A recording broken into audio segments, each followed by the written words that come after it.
प्राचीन भारत में एक समय की बात है जब बौद्ध धर्म के महान प्रवर्तक और सिद्धांतों के जनक गौतम बुद्ध अपनी उपदेश यात्रा पर निकल पड़े थे। उन्हें दुनिया भर में शांति, अहिंसा और बोधि के मार्ग पर चलने का संदेश फैलाना था। इस दौरान उन्होंने अनेक स्थानों पर लोगों से भेंट की, उनकी समस्याओं को सुना और उनका समाधान बताया। एक ऐसी ही प्रेरणादायक घटना एक भिखारी के साथ हुई जिसे हम गौतम बुद्ध और भिखारी की कहानी के रूप में जानते हैं। यह कहानी बुद्ध के जीवन के एक महत्वपूर्ण मोड़ पर आधारित है जब वे अपनी शिक्षाओं का प्रचार कर रहे थे और अपने उपदेशों से समाज को जागरूक करने का प्रयास कर रहे थे। यह घटना उस समय की है जब गौतम बुद्ध और उनके अनुयायी एक छोटे से गांव से गुजर रहे थे। यह गांव एक दूरदराज क्षेत्र में था जहां लोग निर्धन और परेशान थे। यहां एक भिखारी भी रहता था जो हर रोज सड़कों पर आकर भीख मांगता था। वह गरीब था लेकिन अपनी किस्मत को कोसने की बजाय हर दिन अपनी जीवन यापन के लिए भीख मांगता था। एक दिन जब बुद्ध और उनके अनुयायी गांव के पास से गुजर रहे थे, वे उस भिखारी से मिले। भिखारी, जो आमतौर पर भीख मांगने के लिए लोगों से अपनी कष्टमयी स्थिति की कहानी सुनाया करता था, इस बार भी उसी प्रक्रिया को शुरू कर रहा था। लेकिन जब उसकी नजर बुद्ध पर पड़ी तो उसका दिल ठहर गया। उसने देखा कि बुद्ध के चेहरे पर एक अपार शांति और आंतरिक संतुलन था, जैसे वह किसी खास ज्ञान से पूर्ण हो। भिखारी को यह समझ में आ गया कि यह व्यक्ति किसी महान व्यक्ति से कम नहीं होगा। उसने बुद्ध के पास जाकर उनसे आशीर्वाद मांगा। बुद्ध ने उसे देखा और शांतिपूर्वक पूछा, तुम कौन हो और तुमने क्यों इस मार्ग को चुना है? भिखारी ने उत्तर दिया, हे महात्मन, मैं एक साधारण आदमी हूं जो जीवन के कष्टों से जूझता हुआ भीख मांगने के लिए सड़कों पर घूमता हूं। मेरी परिस्थितियां बहुत ही खराब हैं और मुझे कभी भीख मिलती है तो कभी नहीं।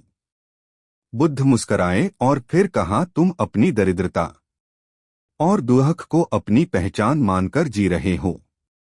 क्या तुम जानना चाहते हो कि इस स्थिति से कैसे बाहर निकल सकते हो? भिखारी ने उत्सुकतापूर्वक उत्तर दिया, हाँ महात्मन, मैं बहुत कष्ट में हूं। मुझे अपने जीवन में कुछ बदलाव चाहिए। बुद्ध ने गहरी दृष्टि से भिखारी की आंखों में देखा और कहा, तुम्हारा वास्तविक दुख तुमने अपनी सोच से पैदा किया है। तुमने अपने आप को निर्धन और दुखी मान लिया है और यही तुम्हारा बड़ा शत्रु है। यह सोच तुम्हारे जीवन को और कठिन बनाती है। अगर तुम अपने भीतर के शांति और संतोष की खोज करोगे तो तुम्हारा जीवन बदल सकता है। भिखारी ने बुद्ध की बातों को ध्यान से सुना और कहा, महात्मन, क्या आप मुझे यह बताने की कृपा करेंगे कि मैं इस शांति और संतोष को कैसे प्राप्त कर सकता हूं? बुद्ध ने उत्तर दिया, सबसे पहले तुम्हें यह समझना होगा कि बाहर की परिस्थितियां तुम्हारी खुशियां दुख का कारण नहीं हैं, बल्कि तुम्हारी सोच ही है जो तुम्हारे जीवन को प्रभावित करती है। अगर तुम अपने भीतर की शांति को समझोगे और उसे अपनाओगे तो तुम्हारे बाहरी संसार में भी बदलाव आएगा। फिर बुद्ध ने भिखारी से एक साधारण उपदेश दिया, तुम्हें हर दिन थोड़ी देर के लिए ध्यान करना चाहिए। अपनी आत्मा को शांति और संतोष से भरना चाहिए। तुम्हारे पास जो कुछ भी है उसे स्वीकार करो और आभार व्यक्त करो। जब तुम दूसरों की मदद करने का प्रयास करोगे तो तुम भी अपनी समस्याओं से ऊपर उठ सकोगे। भिखारी ने बुद्ध की बातों को गांठ बांध लिया। वह समझ चुका था कि उसके जीवन में जो भी कष्ट थे वे बाहरी परिस्थितियों से नहीं बल्कि उसकी सोच से उत्पन्न हो रहे थे। उसने ध्यान और आत्मचिंतन का अभ्यास शुरू किया और धीरे धीरे उसकी जीवन शैली में बदलाव आने लगा। वह केवल अपने आप को भिखारी नहीं मानने लगा बल्कि एक ऐसा व्यक्ति मानने लगा जो अपनी परिस्थितियों से ऊपर उठ सकता है और शांति की ओर बढ़ सकता है। कुछ महीनों बाद जब बुद्ध उस गांव से फिर से गुजर रहे थे, उन्होंने देखा कि वही भिखारी अब अपनी स्थिति से पूरी तरह से बदल चुका था। अब वह सड़कों पर भीख नहीं मांगता था बल्कि उसने गांव वालों की मदद करना शुरू कर दिया था। वह अब एक संतुलित और शांतिपूर्ण व्यक्ति बन चुका था। उसने अपने जीवन में ध्यान और साधना को अपना लिया था और अब वह दूसरों को भी शांति का मार्ग दिखाता था। बुद्ध ने भिखारी को देखा और उसे आशीर्वाद दिया। उन्होंने कहा, तुमने अपनी स्थिति को बदला है और अब तुम एक सच्चे भिक्षु हो। तुमने यह सिद्ध कर दिया कि हर व्यक्ति के भीतर बोधि और शांति की क्षमता होती है, बस उसे पहचानने और अपनाने की आवश्यकता होती है। यह कहानी हमें यह सिखाती है कि किसी भी परिस्थिति में इंसान अपनी सोच और दृष्टिकोण को बदलकर अपने जीवन को बेहतर बना सकता है। गौतम बुद्ध के उपदेशों से भिखारी ने न केवल अपनी शारीरिक स्थिति को बदला बल्कि उसने अपनी मानसिक स्थिति और आंतरिक शांति को भी प्राप्त किया। यह घटना यह भी दर्शाती है कि जब हम अपनी समस्याओं को एक अलग दृष्टिकोण से देखते हैं और खुद को मानसिक रूप से तैयार करते हैं तो हम जीवन के कठिन संघर्षों का सामना अधिक शांति और संतोष के साथ कर सकते हैं। गौतम बुद्ध और हिरण की कहानी एक प्रसिद्ध और शिक्षाप्रद कथा है जो जीवन के विभिन्न पहलुओं को उजागर करती है। यह कहानी हमें दया, करुणा और अहिंसा के महत्व को समझाती है। यह घटना उस समय की है जब गौतम बुद्ध अपने धम्म प्रचार के लिए यात्रा कर रहे थे और उन्हें अपने अनुयायियों के साथ बहुत से अनुभव हुए थे। एक दिन गौतम बुद्ध अपने भिक्षुओं के साथ एक जंगल के पास से गुजर रहे थे। जंगल में बहुत सारे जानवर रहते थे, जिनमें से कुछ शिकार करने वाले शिकारी और अन्य जानवर भी थे। एक समय की बात है जब बुद्ध अपने अनुयायियों के साथ चलते हुए जंगल के एक घने हिस्से में पहुंचे। उस क्षेत्र में शिकारियों द्वारा घेराबंदी की जा रही थी और कुछ जानवरों को पकड़ने की योजना बनाई जा रही थी। गौतम बुद्ध और उनके शिष्य उस समय जंगल में मार्ग प्रशस्त कर रहे थे जब उन्होंने एक हिरण को शिकारियों के हाथों से बचते हुए देखा। हिरण भयभीत था और शिकारियों से बचने के लिए इधर उधर दौड़ रहा था। हिरण की इस हालत को देख बुद्ध ने अपने शिष्यों से कहा, देखो, यह हिरण भी अन्य जीवों की तरह एक जीवित प्राणी है जिसे जीने का हक है। हमें उसे बचाने के लिए हर संभव प्रयास करना चाहिए। गौतम बुद्ध ने अपने शिष्यों से कहा कि वे शिकारियों को रोकने की कोशिश करें और हिरण को शांति से बाहर निकालने का रास्ता खोजें।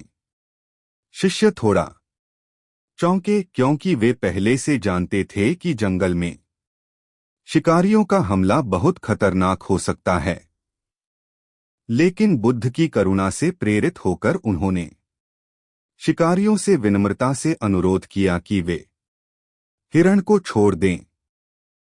जब शिकारियों ने देखा कि भिक्षु उनके रास्ते में आ गए हैं और हिरण को बचाने का प्रयास कर रहे हैं, तो वे थोड़े अचंभित हुए। वे गौतम बुद्ध का सम्मान करते थे और उनकी बातों से प्रभावित होकर उन्होंने हिरण को छोड़ दिया। इस प्रकार हिरण की जान बच गई और वह सुरक्षित जंगल की ओर भाग गया। यह दृश्य उन शिष्यों और शिकारियों के लिए बहुत ही अचरज और करुणा का प्रतीक बन गया। गौतम बुद्ध ने इस घटना से शिकारियों और अपने शिष्यों को एक महत्वपूर्ण शिक्षा दी। उन्होंने कहा, सभी जीवों का जीवन अनमोल है और किसी भी प्राणी की हत्या करना गलत है।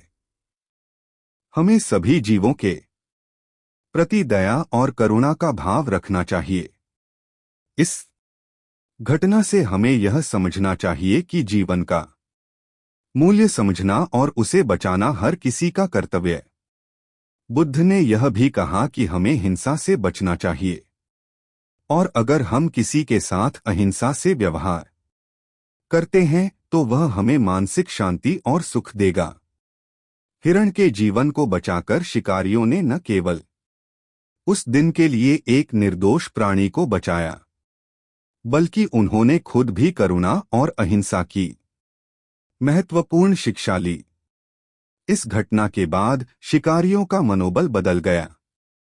वे गौतम बुद्ध की शिक्षा से प्रभावित हुए और उन्होंने निर्णय लिया कि वे अब हिंसा और शिकार नहीं करेंगे। बुद्ध ने उन्हें समझाया कि उनका जीवन भी एक संघर्ष है, लेकिन हिंसा और घृणा से नहीं, बल्कि प्रेम, करुणा और समझदारी से जीवन को सही दिशा दी जा सकती है।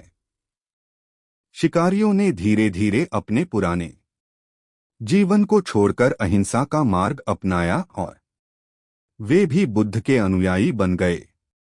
यह कहानी केवल एक हिरण के बचने की कहानी नहीं है, बल्कि यह हमें यह सिखाती है कि असली सुख और शांति तब मिलती है जब हम सभी प्राणियों के प्रति करुणा और दया का भाव रखते हैं। गौतम बुद्ध ने जीवन भर यही संदेश दिया कि हम सभी जीवों के साथ अच्छे, करुणामयी और अहिंसक व्यवहार करें। जब हम किसी की मदद करते हैं, चाहे वह कोई मानव हो या पशु, हम वास्तव में अपने अंदर की अच्छाई को उजागर करते हैं और समाज में सकारात्मक बदलाव लाते हैं। गौतम बुद्ध और हिरण की यह कहानी न केवल हमें दया और करुणा की महत्ता समझाती है, बल्कि यह भी बताती है कि एक व्यक्ति की अच्छाई और उसके कर्म समाज पर गहरा प्रभाव डाल सकते हैं। बुद्ध ने अपनी जीवन भर की शिक्षा से हमें यह बताया कि हम सभी को एक दूसरे के साथ प्रेम और समझदारी से पेश आना चाहिए, ताकि हम अपने समाज को और दुनिया को एक बेहतर स्थान बना सकें। इस कथा का संदेश आज भी उतना ही प्रासंगिक है जितना कि गौतम बुद्ध के समय में था।